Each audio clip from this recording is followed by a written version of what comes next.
Hello students, how are you? ਅੱਜ ਅਸੀਂ ਕਰਨ ਜਾ ਰਹੇ ਹਾਂ ਇੰਗਲਿਸ਼ ਦਾ ਲੈਸਨ ਨੰਬਰ 5। ਸੋ ਇਸ ਤੋਂ ਪਹਿਲਾਂ ਕਿ ਆਪਾਂ ਲੈਸਨ ਸ਼ੁਰੂ ਕਰੀਏ, ਮੈਂ ਤੁਹਾਡੇ ਕੋਲ 3 ਕੁਐਸਚਨਸ ਪੁੱਛਣਾ ਚਾਹੁੰਦਾ ਹਾਂ। I just want to ask 3 questions from all of you. Okay, so my first question is where do fruits grow? ਕਿ ਫਲ ਕਿੱਥੇ ਉਗਦੇ ਹਨ? ਤੁਸੀਂ ਕੀ ਕਹੋਗੇ? Fruits grow on trees. Second question, do watermelons grow on trees? ਕੀ ਜਿਹੜੇ ਵਾਟਰਮੈਲਨਸ ਹੁੰਦੇ ਨੇ, ਹਦਵਾਣੇ, ਤਰਬੂਜ, ਕੀ ਉਹ ਦਰਖਤਾਂ ਤੇ ਉਗਦੇ ਹਨ? ਨਹੀਂ, ਹੈ ਨਾ। ਤਰਬੂਜ ਜਿਹੜੇ ਆ ਵੇਲਾਂ ਤੇ ਉਗਦੇ ਹਨ, ਠੀਕ ਹੈ। ਜਿਹੜੇ ਕ੍ਰੀਪਰਸ ਹੁੰਦੇ ਆ ਨਾ, ਕ੍ਰੀਪਰ ਹੁੰਦੇ ਆ ਵੇਲ, ਠੀਕ ਹੈ, ਇਹ ਉੱਥੇ ਉਗਦੇ ਹਨ। ਓਕੇ, ਨੇਮ ਸਮ ਡਰਾਈ ਫਰੂਟਸ। ਹੁਣ ਕਿਸੇ ਡਰਾਈ ਫਰੂਟ ਦਾ ਨਾਮ ਦੱਸ ਸਕਦੇ ਹੋ ਤੁਸੀਂ? ਯੈਸ, ਸੋ ਐਲਮੰਡ, ਵਾਲਨਟ, ਕੈਸ਼ਿਊ। ਹੁਣ ਆਪਾਂ ਇਸ ਤੋਂ ਪਹਿਲਾਂ ਕਿ ਲੈਸਨ ਸ਼ੁਰੂ ਕਰੀਏ, ਕੁਝ ਨਵੇਂ ਵਰਡ ਸਿੱਖਦੇ ਹਾਂ ਜੋ ਕਿ ਇਸ ਲੈਸਨ ਵਿੱਚ ਆਏ ਹੋਏ ਹਨ, ਤਾਂ ਕਿ ਜਦੋਂ ਉਹ ਵਰਡਸ ਸਾਡੇ ਸਾਹਮਣੇ ਆਉਣ, ਸਾਨੂੰ ਉਹਨਾਂ ਦੇ ਮੀਨਿੰਗ ਸਮਝਣ ਵਿੱਚ ਦਿੱਕਤ ਨਾ ਆਵੇ। ਓਕੇ, ਸੋ ਫਰਸਟ ਵਰਡ ਹੈ ਐਕਸਪਰਟ। ਐਕਸਪਰਟ ਹੁੰਦਾ ਮਾਹਿਰ, ਕੋਈ ਕਿਸੇ ਕੰਮ ਨੂੰ ਕਰਨ ਵਿੱਚ ਮਾਹਿਰ ਹੋਵੇ। ਆਪਾਂ ਕਹਿ ਸਕਦੇ ਹਾਂ ਹੀ ਇਜ਼ ਐਨ ਐਕਸਪਰਟ ਡਰਾਈਵਰ। ਉਹ ਇੱਕ ਬੜਾ ਐਕਸਪਰਟ ਡਰਾਈਵਰ ਹੈ, ਉਹ ਇੱਕ ਮਾਹਿਰ ਡਰਾਈਵਰ ਹੈ। Next, carpet. ਕਾਰਪੈਟ ਕੀ ਹੁੰਦਾ ਹੈ? ਦਰੀ। We sit on the carpet. Next, vine. Vine ਕੀ ਹੁੰਦੀ ਹੈ? ਵੇਲ। ਅਰਾਊਂਡ, ਇਰਦ ਗਿਰਦ। ਸ਼ੇਡੀ। ਸ਼ੇਡੀ ਕੀ ਹੁੰਦਾ? ਛਾਂਦਾਰ। ਵਾਈਜ਼, ਸਿਆਣਾ। ਵੀਵ, ਬੁਣਨਾ। ਅਲਮਾਈਟੀ, ਪਰਮਾਤਮਾ, ਗॉड, ਸਭ ਤੋਂ ਤਾਕਤਵਰ। Okay, let's start this beautiful story. Kashmir in India is called a paradise on the earth. ਕਿ ਭਾਰਤ ਵਿੱਚ ਕਸ਼ਮੀਰ ਨੂੰ ਇਸ ਧਰਤੀ ਦਾ ਸਵਰਗ ਕਿਹਾ ਜਾਂਦਾ ਹੈ। Long ago, ਬਹੁਤ ਦੇਰ ਪਹਿਲਾਂ, there lived a small boy called Rahim. ਇੱਥੇ ਇੱਕ ਛੋਟਾ ਲੜਕਾ ਰਹਿੰਦਾ ਸੀ ਜਿਸ ਦਾ ਨਾਂ ਸੀ Rahim. He lived with his parents. ਉਹ ਆਪਣੇ ਮਾਤਾ ਪਿਤਾ ਨਾਲ ਰਹਿੰਦਾ ਸੀ। They were expert crafts persons. Craft persons ਹੁੰਦੇ ਨੇ ਜੋ ਕਿ ਹੱਥ ਦੇ ਨਾਲ ਚੀਜ਼ਾਂ ਬਣਾਉਂਦੇ ਹਨ, ਕਾਰੀਗਰ। ਓਕੇ, ਉਹ ਬਹੁਤ ਹੀ ਮਾਹਿਰ ਕਾਰੀਗਰ ਸਨ, ਭਾਵ ਸ਼ਿਲਪਕਾਰ ਸਨ, ਭਾਵ ਹੱਥੀਂ ਕੰਮ ਕਰਨ ਵਾਲੇ ਕਾਰੀਗਰ। They used to weave beautiful carpets and sell them. ਉਹ ਅਕਸਰ ਸੋਹਣੀਆਂ ਦਰੀਆਂ ਬਣਾਉਂਦੇ ਅਤੇ ਉਹਨਾਂ ਨੂੰ ਵੇਚ ਦਿੰਦੇ। One day, ਇੱਕ ਦਿਨ, Rahim and his father went for a morning walk at 6 o'clock. ਇੱਕ ਦਿਨ ਰਹੀਮ ਅਤੇ ਉਸਦੇ ਪਿਤਾ ਜੀ ਸਵੇਰੇ 6 ਵਜੇ ਸਵੇਰ ਦੀ ਸੈਰ ਲਈ ਨਿਕਲੇ। Rahim was questioning his father about the things around and enjoying. Rahim ਆਪਣੇ ਪਿਤਾ ਜੀ ਕੋਲੋਂ ਆਸ-ਪਾਸ ਦੀਆਂ ਚੀਜ਼ਾਂ ਬਾਰੇ ਪ੍ਰਸ਼ਨ ਪੁੱਛ ਰਿਹਾ ਸੀ ਅਤੇ ਉਹਨਾਂ ਨੂੰ ਇੰਜੋਏ ਵੀ ਕਰ ਰਿਹਾ ਸੀ। On the way, ਰਸਤੇ ਵਿੱਚ, he saw beautiful mountains. ਉਸਨੇ ਸੁੰਦਰ ਪਹਾੜੀਆਂ ਦੇਖੀਆਂ। lush green lands, ਹਰੇ ਭਰੇ ਘਾਹ ਦੇ ਮੈਦਾਨ ਦੇਖੇ। grazing cows, ਚਰਦੀਆਂ ਹੋਈਆਂ ਗਾਵਾਂ ਦੇਖੀਆਂ। and white ducks swimming in a small pond, ਅਤੇ ਛੋਟੇ ਤਲਾਬ ਵਿੱਚ ਤੈਰਦੀਆਂ ਚਿੱਟੀਆਂ ਬੱਤਖਾਂ ਦੇਖੀਆਂ। ਹੁਣ ਰਹੀਮ ਕੀ ਪੁੱਛਦਾ? Father, I'm tired now. ਕਿ ਪਿਤਾ ਜੀ ਮੈਂ ਹੁਣ ਥੱਕ ਗਿਆ ਹਾਂ। ਫਾਦਰ ਕੀ ਕਹਿੰਦੇ? We can take rest. ਅਸੀਂ ਹੁਣ ਰੈਸਟ ਕਰ ਸਕਦੇ ਹਾਂ। They both sat down under a shady walnut tree. ਉਹ ਦੋਨੋਂ ਇੱਕ ਛਾਂਦਾਰ ਅਖਰੋਟ ਦੇ ਦਰਖਤ ਥੱਲੇ ਬੈਠ ਗਏ। Suddenly, Rahim's eyes fell on a very big watermelon growing in a field nearby. ਅਚਾਨਕ ਰਹੀਮ ਦੀਆਂ ਅੱਖਾਂ ਇੱਕ ਬਹੁਤ ਵੱਡੇ ਤਰਬੂਜ ਤੇ ਪਈਆਂ ਜੋ ਕਿ ਨਾਲ ਦੇ ਖੇਤ ਵਿੱਚ ਉੱਗ ਰਿਹਾ ਸੀ। Rahim, which fruit is that, father? Rahim ਨੇ ਪੁੱਛਿਆ, ਪਿਤਾ ਜੀ ਇਹ ਕਿਹੜਾ ਫਲ ਹੈ? Father, that is a watermelon. It grows on a vine. ਇਹ ਤਰਬੂਜ ਹੈ ਅਤੇ ਇਹ ਵੇਲ ਉੱਤੇ ਉਗਦਾ ਹੈ। Rahim, Walnut is much smaller than the watermelon. ਅਖਰੋਟ ਇਸ ਤਰਬੂਜ ਤੋਂ ਬਹੁਤ ਛੋਟਾ ਹੈ। But the walnut tree is stronger than the watermelon vine. ਪਰ ਇਹ ਅਖਰੋਟ ਵਾਲਾ ਰੁੱਖ ਇਸ ਤਰਬੂਜ ਵਾਲੀ ਵੇਲ ਤੋਂ ਜ਼ਿਆਦਾ ਤਾਕਤਵਰ ਹੈ। I wonder, मैं बहुत हैरान हाँ, why God did that, कि रब ने अजिहा क्यों किया? Father, what do you think? तू की सोचदा है? रहीम, I think God has made a mistake. मेरे ख्याल च रब ने ਇਹ गलती कर ਦਿੱਤੀ. The walnut should have grown on a vine and the watermelon on a tree. ਕਿ ਤਰਬੂਜ ਵਾਲੀ ਵੇਲ ਉੱਤੇ ਅਖਰੋਟ ਹੋਣੇ ਚਾਹੀਦੇ ਸੀ ਅਤੇ ਅਖਰੋਟ ਵਾਲੇ ਦਰਖਤ ਉੱਤੇ ਤਰਬੂਜ ਹੋਣਾ ਚਾਹੀਦਾ ਸੀ. ਫਾਦਰ ਕੀ ਕਹਿੰਦੇ? ਰਹੀਮ, ਨੈਵਰ ਡਾਊਟ ਗੋਡ, ਕਿ ਪਰਮਾਤਮਾ ਦੇ ਕਦੀ ਸ਼ੱਕ ਨਾ ਕਰੋ. Whatsoever God has done or does is always a wise decision. ਕਿ ਪਰਮਾਤਮਾ ਨੇ ਜੋ ਵੀ ਕੀਤਾ ਹੈ ਅਤੇ ਪਰਮਾਤਮਾ ਜੋ ਵੀ ਕਰਦਾ ਹੈ ਇਹ ਉਸਦਾ ਬਹੁਤ ਸਿਆਣਾ ਫੈਸਲਾ ਹੁੰਦਾ ਹੈ. Just then a walnut fell on Rahim's head and struck his head sharply. ਉਸੇ ਵੇਲੇ ਅਖਰੋਟ ਦਰਖਤ ਨਾਲੋਂ ਟੁੱਟ ਕੇ ਨੀਚੇ ਰਹੀਮ ਦੇ ਸਿਰ ਵਿੱਚ ਬਹੁਤ ਤੇਜ਼ੀ ਨਾਲ ਵੱਜਿਆ. ਰਹੀਮ, ਆਊਚ, ਨਾਓ ਆਈ ਅੰਡਰਸਟੈਂਡ. ਹੁਣ ਜਦੋਂ ਰਹੀਮ ਦੇ ਸਿਰ ਵਿੱਚ ਉਹ ਛੋਟਾ ਅਖਰੋਟ ਵੱਜਿਆ ਤੇ ਰਹੀਮ ਕਹਿੰਦਾ ਆਊਚ, ਹੁਣ ਮੈਂ ਸਮਝ ਗਿਆ. ਆਈ ਐਮ ਗਲੈਡ, ਮੈਂ ਖੁਸ਼ ਹਾਂ, that walnuts and not watermelons grow on trees, ਕਿ ਮੈਂ ਇਸ ਗੱਲ ਵਿੱਚ ਖੁਸ਼ ਹਾਂ ਕਿ ਦਰਖਤ ਤੇ ਅਖਰੋਟ ਉਗਦੇ ਹਨ, ਤਰਬੂਜ ਨਹੀਂ. God the Almighty is indeed very wise, ਕਿ ਰੱਬ ਉਹ ਸਰਵ ਸ਼ਕਤੀਮਾਨ ਹੈ ਅਤੇ ਬੇਸ਼ੱਕ ਉਹ ਬਹੁਤ ਸਿਆਣਾ ਹੈ. ਸੋ ਦੇਖਿਆ ਪਿਆਰੇ ਬੱਚਿਓ ਕਿਸ ਤਰ੍ਹਾਂ ਉਹ ਕਹਿ ਰਿਹਾ ਸੀ ਕਿ ਰੱਬ ਨੇ ਗਲਤੀ ਕਰ ਦਿੱਤੀ ਕਿ ਐਡੇ ਵੱਡੇ ਦਰਖਤ ਤੇ ਉਸਨੇ ਕਿੰਨਾ ਛੋਟਾ ਡਰਾਈ ਫਰੂਟ ਲਗਾਇਆ ਹੈ, ਅਖਰੋਟ, ਤੇ ਦੂਜੇ ਪਾਸੇ ਵੇਲ ਜੋ ਕਿ ਉਸ ਦਰਖਤ ਦੇ ਮੁਕਾਬਲੇ ਕਮਜ਼ੋਰ ਹੈ ਉਸ ਉੱਤੇ ਕਿੱਡਾ ਵੱਡਾ ਫਲ ਲਗਾ ਦਿੱਤਾ. ਪਰ ਉਸ ਨੂੰ ਉਦੋਂ ਪਤਾ ਚੱਲਦਾ ਹੈ ਜਦੋਂ ਉਹ ਉਸ ਦਰਖਤ ਦੇ ਥੱਲੇ ਬੈਠਾ ਹੁੰਦਾ ਹੈ ਤੇ ਉੱਪਰੋਂ ਇੱਕ ਛੋਟਾ ਅਖਰੋਟ ਨੀਚੇ ਆ ਕੇ ਉਹਦੇ ਸਿਰ ਤੇ ਵੱਜਦਾ ਹੈ ਤੇ ਉਹਨੂੰ ਦਰਦ ਹੁੰਦੀ ਹੈ ਤੇ ਉਹਨੂੰ ਲੱਗਦਾ ਹੈ ਕਿ ਛੋਟੇ ਜਿਹੇ ਅਖਰੋਟ ਨਾਲ ਹੀ ਇੰਨੀ ਦਰਦ ਹੋਈ, ਜੇ ਰੱਬ ਨੇ ਇਸ ਉੱਤੇ ਤਰਬੂਜ ਲਗਾਏ ਹੁੰਦੇ ਤੇ ਤਰਬੂਜ ਨੀਚੇ ਗਿਰ ਕੇ ਸਿੱਧਾ ਮੇਰੇ ਅੱਜ ਸਿਰ ਤੇ ਵੱਜਦਾ ਤੇ ਅੱਜ ਮੈਂ ਤਾਂ ਮਾਰੀ ਜਾਣਾ ਸੀ. ਸੋ ਸ਼ੁਕਰ ਹੈ ਰੱਬ ਦਾ, ਉਸ ਨੇ ਇਸ ਦਰਖਤ ਤੇ ਤਰਬੂਜ ਨਹੀਂ ਲਗਾਏ. ਠੀਕ, ਸੋ ਉਹਨੂੰ ਸਮਝ ਆ ਜਾਂਦੀ ਹੈ ਰੱਬ ਜੋ ਕਰਦਾ ਠੀਕ ਕਰਦਾ. ਓਕੇ, ਇਹ ਤਾਂ ਸੀ ਬਹੁਤ ਸੋਹਣੀ ਕਹਾਣੀ. ਹੁਣ ਆਪਾਂ ਕੀ ਕਰਦੇ ਹਾਂ, ਹੁਣ ਇਸ ਕਹਾਣੀ ਤੋਂ ਹੋਰ ਵੀ ਦੇਖਦੇ ਹਾਂ ਆਪਾਂ ਕੀ ਕੁਝ ਸਿੱਖ ਸਕਦੇ ਹਾਂ. ਉਹ ਕਿੱਦਾਂ ਸਿੱਖਾਂਗੇ? ਜਦੋਂ ਇਹਦੇ ਨਾਲ ਰਿਲੇਟਡ ਐਕਸਰਸਾਈਜ਼ ਕਰਾਂਗੇ. ਠੀਕ, ਸੋ ਆਪਾਂ ਪਹਿਲਾਂ ਕੁਐਸਚਨ ਆਨਸਰ ਕਰਦੇ ਹਾਂ ਤੇ ਉਸ ਤੋਂ ਬਾਅਦ ਦੂਜੀ ਐਕਸਰਸਾਈਜ਼ ਕਰਾਂਗੇ. So my first question is, who was Rahim? Rahim ਕੌਣ ਸੀ? ਸੋ ਤੁਸੀਂ ਇੱਥੇ ਲਿਖ ਸਕਦੇ ਹੋ, Rahim was a small boy. Second, where did Rahim live? Rahim ਕਿੱਥੇ ਰਹਿੰਦਾ ਸੀ? ਰਹੀਮ ਲਿਵਡ ਇਨ. ਠੀਕ ਹੈ, ਕਿਉਂਕਿ ਕੁਐਸਚਨ 'ਚ ਕੀ ਆਇਆ? ਡਿਡ, ਤੇ ਆਨਸਰ ਵਿੱਚ ਕੀ ਆਏਗਾ? ਵਰਬ ਦੀ ਸੈਕਿੰਡ ਫਾਰਮ. ਸੋ ਲਿਵ ਦੀ ਸੈਕਿੰਡ ਫਾਰਮ ਕੀ ਹੋ ਜਾਏਗੀ? Lived. Rahim lived in Kashmir. Third, wear did Rahim go with his father? Rahim ਆਪਣੇ ਪਿਤਾ ਜੀ ਨਾਲ ਕਿੱਥੇ ਗਿਆ? ਯੈਸ, ਮਾਰਨਿੰਗ ਵਾਕ, ਹੈ ਨਾ. ਸੋ ਤੁਸੀਂ ਕੀ ਲਿਖੋਗੇ? Rahim went with his father for a morning walk. Fourth, where did they take rest? ਉਹਨਾਂ ਨੇ ਆਰਾਮ ਕਿੱਥੇ ਕੀਤਾ? They took rest under a shady walnut tree, ਕਿ ਉਹਨਾਂ ਨੇ ਛਾਂਦਾਰ ਅਖਰੋਟ ਦੇ ਦਰਖਤ ਹੇਠਾਂ ਆਰਾਮ ਕੀਤਾ. So take the second form ਕੀ ਲੱਗੀ? Took. Fifth, which fruit is smaller, walnut or watermelon? Yes. So ਇਹਦਾ ਕੀ ਜਵਾਬ ਆਏਗਾ? Walnut. Sixth, what fell on Rahim's head? Rahim ਦੇ ਸਿਰ ਤੇ ਕੀ ਗਿਰਿਆ? Yes, walnut. Okay ਜੀ, next, make sentences using the following words. ਨੀਚੇ 5 words ਦਿੱਤੇ ਨੇ, ਉਹਨਾਂ ਦੇ ਆਪਾਂ sentences ਬਣਾਵਾਂਗੇ ਸਿੰਪਲ. God, ਕੀ ਆਊਗਾ? Yes, God is one. Second, vine यानी ਵੇਲ. ਸੋ ਦਾ ਸਿੰਪਲ ਕੀ ਬਣਾ ਸਕਦੇ ਹੋ? A vine is a plant, ਕਿ vine ਇੱਕ ਪੌਦਾ ਹੁੰਦਾ ਹੈ. Third, tree, it is a mango tree. Fourth, fruit, give me fruit. Okay.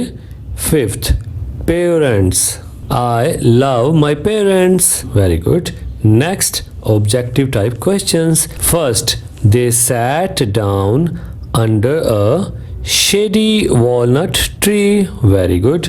Second, Rahim saw a big watermelon. The walnut tree is stronger than a watermelon vine. God is indeed very wise. Shabash. Next, arrange the words alphabetically. ਸੋ ਆਪਾਂ ਇਸ ਨੂੰ ABC ਵਾਂਗੂ arrange ਕਰਨਾ ਹੈ। ਸੋ ABC ਦੇ ਵਿੱਚ A ਪਹਿਲਾਂ ਆਉਂਦੀ, B ਬਾਅਦ 'ਚ, C ਉਸ ਤੋਂ ਬਾਅਦ 'ਚ। ਸੋ ਇਸੇ ਤਰ੍ਹਾਂ ਹੀ ਇਹਨਾਂ ਨੂੰ ਵੀ ਅਸੀਂ ABC ਵਿੱਚ ਅਰੇਂਜ ਕਰਨਾ ਹੈ। ਸੋ ਸਭ ਤੋਂ ਪਹਿਲਾਂ ਕੀ ਆਏਗਾ? D ਪਹਿਲਾਂ ਆਉਂਦੀ ਹੈ ਨਾ, ਸੋ D ਪਹਿਲਾਂ ਲਿਖ ਦਿਓ। ਸੈਕਿੰਡ ਨੰਬਰ ਤੇ ਆਈਜ਼, ਥਰਡ ਨੰਬਰ ਤੇ ਸ਼ਿਡੀ। ਨੈਕਸਟ, ਪਹਿਲਾਂ ਕੀ ਆਏਗਾ? Big, second father, third tree. Very good. Next, give the opposite words for the following। ਹੁਣ ਨੀਚੇ ਸ਼ਬਦ ਦਿੱਤੇ ਹੋਏ ਨੇ, ਉਹਨਾਂ ਦੇ ਅਸੀਂ ਵਿਰੋਧੀ ਸ਼ਬਦ ਲਿਖਣੇ opposite। thin, fat, ਹੈ ਨਾ, thin ਹੁੰਦਾ ਪਤਲਾ, fat ਹੁੰਦਾ ਮੋਟਾ। big, small, strong, weak, wise, fool, down, up, under, on, long, short, small, big. Okay, write the name of fruits, write the name of vegetables। so fruits ਵਿੱਚ ਲਿਖ ਲਓ mango, orange, banana, kiwi, guava, watermelon, melon, papaya। ठीक, so इसी तरह vegetables लिख लो potato, tomato, brinjal, radish, turnip, ladyfinger, onion, beet, mushroom, chili ਤੇ cucumber। next, dry fruits, walnut, अखरोट। second ਕੀ ਹੈ? almond, बादाम, cashew nut, काजू, peanut, मूंगफली, raisins, सौगी, pistachio यानी पिस्ता। Okay, next, language corner. So ਇਹਦੇ ਵਿੱਚ ਅਸੀਂ ਸਿੱਖਾਂਗੇ ਸਿੰਪਲ ਪਾਸਟ ਟੈਂਸ। ਪਿਛਲੇ ਲੈਸਨ 'ਚ ਅਸੀਂ ਸਿੱਖਿਆ ਸੀ ਸਿੰਪਲ ਪ੍ਰੈਜ਼ੈਂਟ ਟੈਂਸ, ਜਿਹਦੇ ਵਿੱਚ ਅਸੀਂ ਦੇਖਿਆ ਸੀ ਕਿ ਜਦੋਂ ਅਸੀਂ ਹੁਣ ਦੀ ਕੋਈ ਗੱਲ ਕਰਨੀ ਹੋਵੇ ਕਿ ਉਹ ਪੜ੍ਹਾਉਂਦਾ ਹੈ, ਉਹ ਲਿਖਦਾ ਹੈ, ਉਹ ਖੇਡਦਾ ਹੈ, ਠੀਕ, ਤੇ ਅਸੀਂ ਪ੍ਰੈਜ਼ੈਂਟ ਇਨਡੈਫੀਨਿਟ ਟੈਂਸ ਦੀ ਵਰਤੋਂ ਕਰਦੇ ਹਾਂ। ਪਰ ਇਹਦੇ ਵਿੱਚ ਸਿੱਖਾਂਗੇ ਪਾਸਟ, ਯਾਨੀ ਜੋ ਕੰਮ ਬੀਤ ਗਿਆ, ਉਸਨੇ ਪੜ੍ਹਾਇਆ, ਉਸਨੇ ਲਿਖਿਆ, ਉਹ ਖੇਡਿਆ, ਠੀਕ, ਜੋ ਟਾਈਮ ਬੀਤ ਗਿਆ ਹੈ, ਜਦੋਂ ਉਸ ਬਾਰੇ ਆਪਾਂ ਇੱਕ ਸੈਂਟੈਂਸ ਵਿੱਚ ਗੱਲ ਕਰਨੀ ਹੈ ਤਾਂ ਅਸੀਂ ਸਿੰਪਲ ਪਾਸਟ ਟੈਂਸ ਦੀ ਵਰਤੋਂ ਕਰਕੇ ਉਹ ਸੈਂਟੈਂਸ ਲਿਖ ਸਕਦੇ ਹਾਂ। ਸੋ ਉਹਦੇ ਵਿੱਚ ਹੁੰਦਾ ਕੀ ਹੈ ਕਿ in simple past tense the second form of the verb is used। ਸਿਰਫ ਉਹਦੇ ਵਿੱਚ ਸੈਕਿੰਡ ਫਾਰਮ ਯੂਜ਼ ਹੋਏਗੀ verb ਦੀ, ਠੀਕ। ਜਿਸ ਤਰ੍ਹਾਂ an old man looked tired। looked ਮਤਲਬ ਦਿਖ ਰਿਹਾ, ਸੋ ਇੱਥੇ looked ਕੀ ਹੈ? ਸੈਕਿੰਡ ਫਾਰਮ, ਕਿ ਬਜ਼ੁਰਗ ਵਿਅਕਤੀ ਥੱਕਿਆ ਹੋਇਆ ਲੱਗਦਾ ਸੀ। she gave a coin to the beggar। ਹੁਣ gave ਕੀ ਹੈ? ਸੈਕਿੰਡ ਫਾਰਮ, give ਹੁੰਦਾ ਦੇਣਾ, ਉਸਨੇ ਭਿਖਾਰੀ ਨੂੰ ਇੱਕ ਸਿੱਕਾ ਦਿੱਤਾ। ਸੋ ਨੈਕਸਟ ਹੈ ਅੰਡਰਲਾਈਨ ਦਾ ਵਰਬਸ ਸਿੰਪਲ ਪਾਸਟ ਟੈਂਸ। ਸੋ ਇਹਦੇ ਵਿੱਚ ਅਸੀਂ ਪਾਸਟ ਟੈਂਸ ਵਾਲਾ ਵਰਬ ਯਾਨੀ ਸੈਕਿੰਡ ਫਾਰਮ ਉਹਨੂੰ ਅਸੀਂ ਅੰਡਰਲਾਈਨ ਕਰਾਂਗੇ, ਠੀਕ। I ate food, ਠੀਕ ਹੈ। ate ਕੀ ਹੋ ਗਿਆ? ਸੈਕਿੰਡ ਫਾਰਮ, eat ਹੁੰਦਾ ਖਾਣਾ ਤੇ ate ਖਾਦਾ, eaten, ਠੀਕ ਹੈ, ਥਰਡ ਫਾਰਮ ਹੋ ਗਈ। ਹੁਣ ਸੈਕਿੰਡ ਕੀ ਹੈ? a little girl sang a song। sang, okay, sing ਹੁੰਦਾ ਗਾਣਾ, sing the second form sang। third, a boy played football। play ਹੁੰਦਾ ਖੇਡਣਾ ਤੇ played ਖੇਡਿਆ, so played ਆਪਾਂ underline ਕਰ ਦਾਂਗੇ। fourth, my father drove his car to work। drive ਹੁੰਦਾ ਕਾਰ ਚਲਾਣਾ ਤੇ drive the second form drove। I visited my uncle। ਮੈਂ ਆਪਣੇ ਅੰਕਲ ਨੂੰ ਮਿਲਣ ਗਿਆ, ਸੋ visited second form ਹੋ ਗਈ, ਇਹ ਅੰਡਰਲਾਈਨ ਹੋ ਜਾਏਗੀ। sixth, she wrote a letter।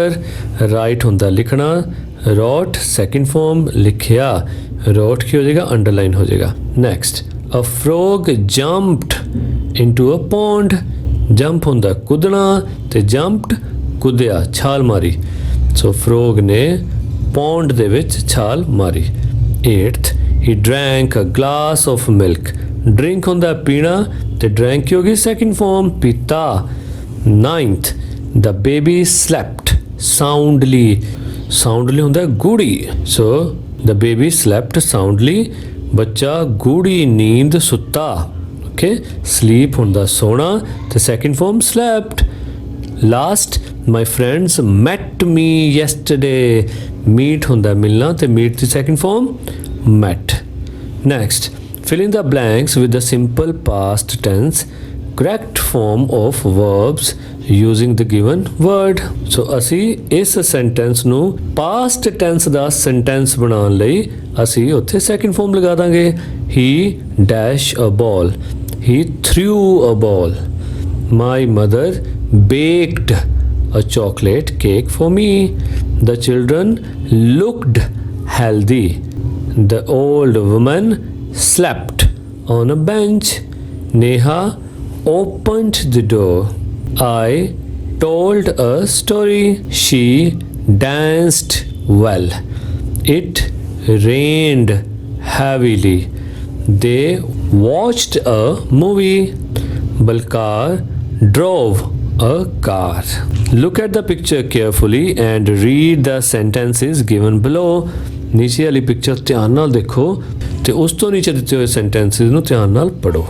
First ਹੈ the dog is under the bed. ਹੁਣ ਡੋਗ ਕਿੱਥੇ ਹੈ? ਬੈੱਡ ਦੇ ਅੰਡਰ. ਅੰਡਰ ਕੀ ਹੁੰਦਾ? ਹੇਠਾਂ. the computer is on the table. on ਕੀ ਹੁੰਦਾ? ਉੱਤੇ. ਕੰਪਿਊਟਰ ਟੇਬਲ ਦੇ ਉੱਤੇ ਹੈ. the cat is behind the computer. behind ਕੀ ਹੁੰਦਾ? ਪਿੱਛੇ. cat ਕੰਪਿਊਟਰ ਦੇ ਪਿੱਛੇ ਹੈ. the books are in the box. ਕਿ ਕਿਤਾਬਾਂ ਬਾਕਸ ਦੇ ਅੰਦਰ ਹਨ. the highlighted words are prepositions. ਹੁਣ ਜਿਹੜੇ ਹਾਈਲਾਈਟ ਕੀਤੇ ਨਾ ਵਰਡ ਪਿੰਕ ਵਿੱਚ ਉਹ ਸਾਰੀਆਂ ਕੀ ਨੇ? prepositions. okay, next, look at the picture and complete the sentences using prepositions from the box. ਹੁਣ ਨੀਚੇ ਇੱਕ ਬਾਕਸ ਵਿੱਚ prepositions ਲਿਖੀਆਂ. ਸੋ ਆਪਾਂ ਹੇਠਾਂ ਲਿਖੀਆਂ ਖਾਲੀ ਥਾਵਾਂ ਦੇ ਵਿੱਚ ਉਹਨਾਂ prepositions ਨੂੰ ਫਿਲ ਕਰਨਾ ਹੈ. First, the lamp shade is dash the table. ਕਿ ਲੈਂਪ ਦਾ ਪਰਛਾਵਾਂ ਟੇਬਲ ਉੱਤੇ ਹੈ ਹਨਾ. ਕੀ ਆ ਗਿਆ? on. second, the ball is under the table.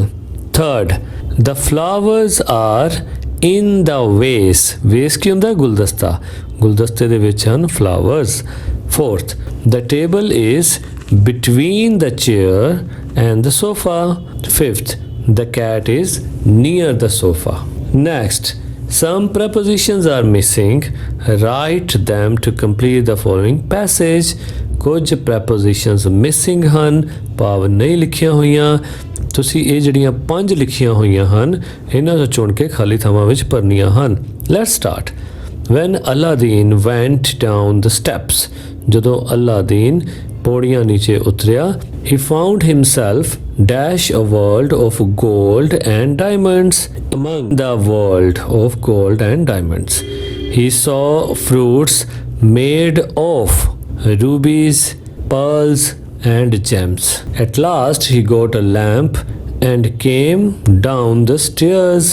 It was not easy to come up with the lamp in one hand. Next, tongue twister. Okay, so ਇਹ ਤੁਸੀਂ ਨਾਲ ਨਾਲ ਬੋਲਣ ਦੀ ਕੋਸ਼ਿਸ਼ ਕਰਨੀ ਹੈ. A sailor went to see what he could see. All he could see was sea. So ਇਹਦੀ practice ਕਰਕੇ ਤੁਸੀਂ ਇੱਕ ਦੂਜੇ ਨਾਲ ਖੇਡ ਵੀ ਸਕਦੇ ਹੋ. Reading practice. ਹੁਣ ਆਪਾਂ ਇਹਦੇ ਵਿੱਚ ਰਾਈਮ ਪੜ੍ਹਦੇ ਹਾਂ. Let's start. Colors, colors, so many colors. The sun is yellow, the sky is blue. Colors, colors, so many colors. The sun is yellow, the sky is blue. Come with me, I will show you. Colors, colors, so many colors. The rose is red, the grass is green. It's a reality, not a dream. Colors, colors, so many colors. The crow is black, the pigeon is white. Stay with love and do not fight. Next, writing desk. Write slogans on Save Mother Earth.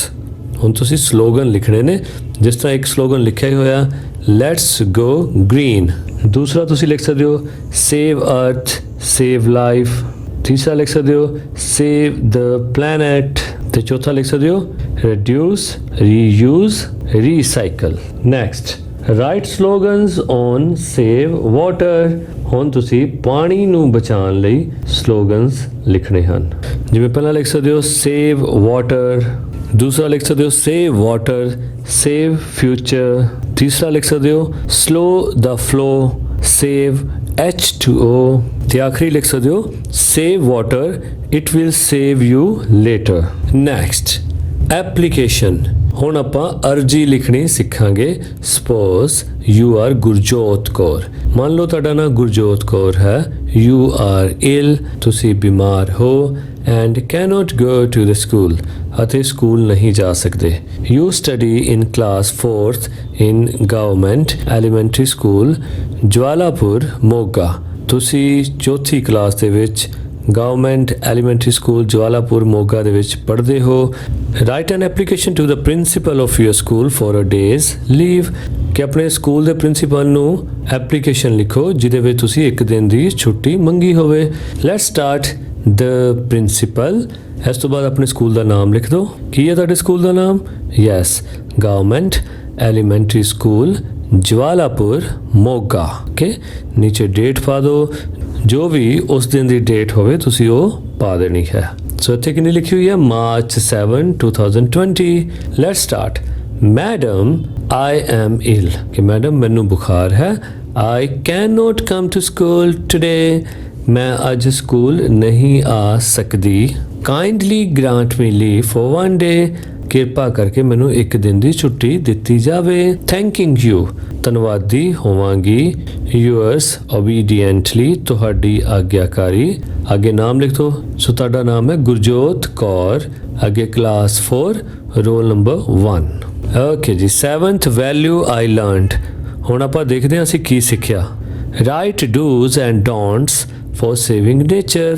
ਕਿ ਸਾਨੂੰ ਕੁਦਰਤ ਨੂੰ ਬਚਾਉਣ ਲਈ ਕਿਹੜੇ ਕੰਮ ਕਰਨੇ ਚਾਹੀਦੇ ਹਨ ਅਤੇ ਕਿਹੜੇ ਕੰਮ ਨਹੀਂ ਕਰਨੇ ਚਾਹੀਦੇ। ਸੋ ਜਿਹੜੇ ਕੰਮ ਕਰਨੇ ਚਾਹੀਦੇ ਹਨ ਉਹ ਆਪਾਂ ਡੂਜ਼ ਵਿੱਚ ਲਿਖਾਂਗੇ, ਜਿਹੜੇ ਨਹੀਂ ਕਰਨੇ ਚਾਹੀਦੇ ਉਹ ਆਪਾਂ ਡੋਂਟਸ ਵਿੱਚ ਲਿਖਾਂਗੇ। ਠੀਕ। ਸੋ ਡੂਜ਼ ਵਿੱਚ ਪਹਿਲਾ ਕਿਹੜਾ ਪੁਆਇੰਟ ਲਿਖਿਆ ਹੋਇਆ? ਪਲਾਂਟ ਟਰੀਜ਼, ਦਰਖਤ ਉਗਾਓ। ਸੈਕਿੰਡ ਕੀ ਹੈ? ਕਲੀਨਲੀਨੈਸ, ਸਾਨੂੰ ਸਫਾਈ ਰੱਖਣੀ ਚਾਹੀਦੀ ਹੈ। ਥਰਡ ਹੈ ਅਵੇਅਰਨੈਸ, ਸਾਨੂੰ ਲੋਕਾਂ ਨੂੰ ਅਵੇਅਰ ਕਰਨਾ ਚਾਹੀਦਾ ਹੈ ਕਿ ਉਹ ਵੀ ਇਸ ਕੁਦਰਤ ਨੂੰ ਬਚਾਉਣ ਲਈ ਉਪਰਾਲੇ ਕਰਨ। ਕੰਜ਼ਰਵ ਵਾਟਰ, ਸਾਨੂੰ ਪਾਣੀ ਨੂੰ ਵੀ ਬਚਾਉਣਾ ਚਾਹੀਦਾ ਹੈ। ਰੀਯੂਜ਼, ਸਾਨੂੰ ਚੀਜ਼ਾਂ ਨੂੰ ਦੁਬਾਰਾ ਵਰਤਣਾ ਚਾਹੀਦਾ ਹੈ। ਨੈਕਸਟ ਕੀ ਹੈ? ਡੋਂਟਸ। ਡੂ ਨੋਟ ਲਿਟਰ, ਕਿ ਕੂੜਾ ਨਾ ਫੈਲਾਓ। ਡੂ ਨੋਟ ਪੋਲਿਊਟ, ਕਿ ਪੋਲਿਊਸ਼ਨ ਨਾ ਕਰੋ। Don't throw away your bottles and cans. Do not waste the food. Do not send chemicals into the rivers. Next, activity time. Teacher will ask every student to complete the birth chart. So ਸਾਰੇ ਬੱਚਿਆਂ ਨੇ ਆਪਣਾ ਇਹ birth chart ਜਿਹੜਾ ਹੈ ਉਹ complete ਕਰਨਾ ਹੈ। So I was born on, ਇੱਥੇ ਤੁਸੀਂ ਡੇ ਲਿਖਣਾ ਕਿ ਕਿਹੜੇ ਦਿਨ ਤੁਸੀਂ ਪੈਦਾ ਹੋਏ। ਓਕੇ, ਕੈਲੰਡਰ 'ਚ ਜਾ ਕੇ ਤੁਸੀਂ ਲਿਖ ਸਕਦੇ ਹੋ। ਸੋ ਮੰਨ ਲਓ ਜੇ ਤੁਸੀਂ ਮੰਡੇ ਪੈਦਾ ਹੋਏ, ਤੁਸੀਂ ਇੱਥੇ ਕੀ ਲਿਖੋਗੇ? I was born on Monday. So date ਕਿਹੜੀ ਸੀ ਉਸ ਦਿਨ? ਆਪਣੀ ਡੇਟ ਲਿਖ ਲਓ। ਉਹ ਡੇਟ ਕਿਹੜੀ ਸੀ? 20। ਠੀਕ ਹੈ। ਮੰਥ ਕਿਹੜਾ ਸੀ? April। ਈਅਰ ਕਿਹੜਾ ਸੀ? 2002। ਤੇ ਟਾਈਮ ਕਿੰਨਾ ਸੀ? 11:20। ਓਕੇ, think over it, ਇਸ ਬਾਰੇ ਸੋਚੋ। The Greeks called walnuts kernel, meaning head, because the shell resembles a human skull and the walnut kernel itself looks like a brain. ਜੋ Greek ਲੋਕ ਹਨ ਉਹ ਵਾਲਨਟ ਨੂੰ ਕਰਨਲ ਕਹਿੰਦੇ ਹਨ, ਜਿਸ ਦਾ ਮਤਲਬ ਹੈ ਸਿਰ, ਕਿਉਂਕਿ ਅਖਰੋਟ ਦੀ ਦਿੱਖ ਵੀ ਮਨੁੱਖ ਦੀ ਖੋਪੜੀ ਦੀ ਤਰ੍ਹਾਂ ਹੁੰਦੀ ਹੈ ਅਤੇ ਅਖਰੋਟ ਵੀ ਆਪਣੇ ਆਪ ਵਿੱਚ ਮਨੁੱਖ ਦੇ ਦਿਮਾਗ ਵਰਗਾ ਹੀ ਲੱਗਦਾ ਹੈ।